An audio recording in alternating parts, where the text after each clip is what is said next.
Bismillahirrahmanirrahim. Assalamualaikum warahmatullahi wabarakatuh. Sebelumnya, terima kasih kepada Bapak dan Ibu dosen penguji atas kesempatan yang diberikan kepada saya untuk mempresentasikan hasil dari penelitian skripsi saya. Perkenalkan, nama saya Musfira, NIM 2024 01 0015. Baiklah, selanjutnya saya akan mempresentasikan skripsi dengan judul Efektivitas Praktikum Bahasa Arab sebagai Bahasa Sehari-hari, Studi Kasus Pesantren Indonesia Berkah.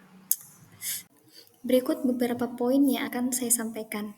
Yang pertama, pendahuluan, rumusan masalah, tujuan penelitian, landasan teori, hasil penelitian, kesimpulan, dan terakhir, penutup. Bahasa Arab merupakan salah satu bahasa yang memiliki peran penting dalam kehidupan sehari-hari, terutama di kalangan pesantren di Indonesia. Dalam konteks pesantren, bahasa Arab digunakan sebagai bahasa pengantar dalam kegiatan keagamaan, pengajaran Al-Quran, dan berbagai kegiatan keislaman lainnya. Pesantren Indonesia Berkah sebagai salah satu pesantren modern di Indonesia juga menggunakan bahasa Arab dalam kegiatan sehari-hari. Namun, efektivitas dalam praktikum bahasa Arab ini perlu dievaluasi lebih lanjut untuk memastikan bahwa tujuan dari penggunaan bahasa Arab sebagai bahasa sehari-hari dapat tercapai dengan baik. Dari uraian tersebut, maka penulis dapat merumuskan beberapa rumusan masalah. Yang pertama, bagaimana efektivitas pelaksanaan praktikum bahasa Arab sebagai bahasa sehari-hari di pesantren dapat meningkatkan kemampuan berbahasa santri. Dan seberapa besar pengaruh praktikum bahasa Arab sebagai bahasa sehari-hari dapat meningkatkan kemampuan santri dalam berkomunikasi. Yang kedua, apa saja yang menjadi faktor penghambat efektivitas praktikum bahasa Arab sebagai bahasa sehari-hari? Dan terakhir, bagaimana gambaran solusi untuk mengatasi problematika dalam efektivitas praktikum bahasa Arab sebagai bahasa sehari-hari? Tujuan dari penelitian ini adalah yang pertama, menganalisis peningkatan kemampuan berbicara bahasa Arab santri setelah mengikuti praktikum bahasa Arab sebagai bahasa sehari-hari di pesantren. Yang kedua, mengidentifikasi metode dan strategi pengajaran yang paling efektif dalam penerapan bahasa Arab sebagai bahasa komunikasi sehari-hari di pesantren. Yang ketiga, mengukur tingkat keberhasilan santri dalam mengaplikasikan bahasa Arab dalam kehidupan sehari-hari, baik di lingkungan formal maupun non-formal. Yang keempat, mengetahui kendala-kendala yang dihadapi santri dan pengajar dalam penerapan praktikum bahasa Arab di pesantren. Yang kelima, mengevaluasi dampak penggunaan bahasa Arab sehari-hari terhadap pemahaman santri dalam pelajaran bahasa Arab formal seperti tata bahasa dan literatur. Dan yang terakhir, memberikan rekomendasi untuk perbaikan dan peningkatan program praktikum bahasa Arab di pesantren guna meningkatkan efektivitas pembelajaran dan praktik bahasa. Selanjutnya, landasan teori.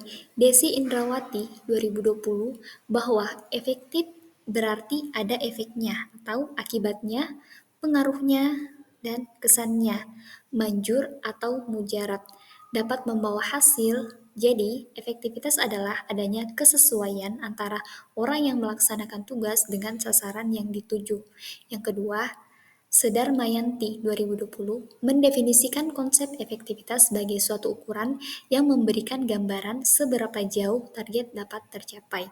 Kemudian yang terakhir, Miyarso 2019 mengatakan bahwa efektivitas pembelajaran merupakan salah satu standar mutu pendidikan dan seringkali diukur dengan tercapainya tujuan, atau dapat juga diartikan sebagai ketepatan dalam mengelola suatu situasi, doing the right things.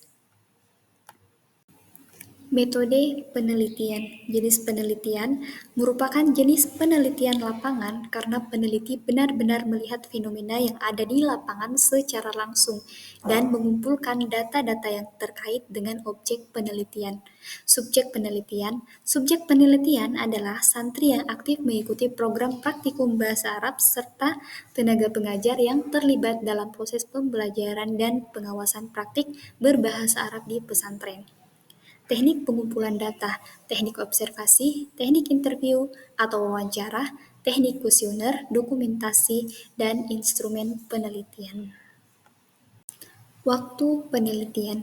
Penelitian dilakukan dalam jangka waktu tertentu yang mencakup proses pengajaran dan praktik bahasa Arab di pesantren. Instrumen penelitian yang pertama, mengcrosscheck kembali data tentang penelitian untuk penyajian data yang telah didapatkan dari proses reduksi data. Kemudian, mengolah dan menganalisis data yang diperoleh berdasarkan teori yang digunakan pada penelitian ini. Penarikan kesimpulan. Penarikan kesimpulan disusun dengan cara melakukan penyeleksian kembali terhadap data yang didapat melalui cek dan cross-check. Berikut adalah hasil dari penelitian ini. Dalam penelitian ini, peneliti mengamati upaya untuk mewujudkan efektivitas atau keberhasilan praktikum bahasa Arab di pesantren Indonesia Berkah adalah dengan menciptakan lingkungan bahasa Arab atau bi'ah lugawi. Lingkungan bahasa Arab membuat strategi sebagai berikut: membentuk pengurus bahasa Arab, membentuk lingkungan psikologis, membentuk lingkungan pandang, membentuk lingkungan membaca, dan membentuk lingkungan dengar. Yang mana lingkungan ini terdapat dalam aktivitas-aktivitas kebahasaan Arab santri, baik itu harian, mingguan, bulanan, dan tahunan, memenuhi sarana dan prasarana pembelajaran bahasa Arab yang telah ditetapkan oleh pihak Pondok Pesantren Indonesia Berkah.